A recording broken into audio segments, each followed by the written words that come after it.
Nadiskubre at sinunog ng mga operatiba ng Police Regional Office Cordillera ang humigit kumulang 200,000 pisong halaga ng marijuana sa ikinasang marijuana eradication sa sitio Agay-Ay, Bacon, Benguet. Patroluman Mayra Beran sa ulat.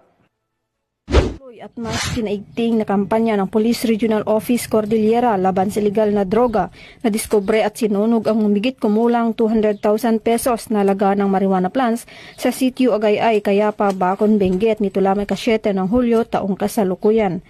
Naging matagumpay ang operasyon sa pinagsanib na pwersa mula Bacon Municipal Police Station, katuwang ang Provincial Drug Enforcement Unit at Provincial Intelligence Unit, Benguet PPO, Philippine Drug Enforcement Agency, Cordillera at iba pang unit ng kapulisan. Nadiskubre ang isang plantasyon na natamnan ng 1,000 fully grown marijuana plants na may standard drug price na 200,000 pesos.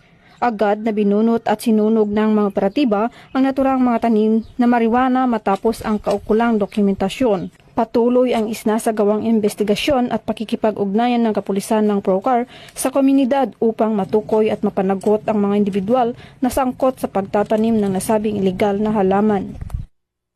Mula dito sa Baguio City, ako ang inyong PNN correspondent, Patrolwoman Mayra Beran, alagad ng batas, tagataguyod ng Balitang Pulis.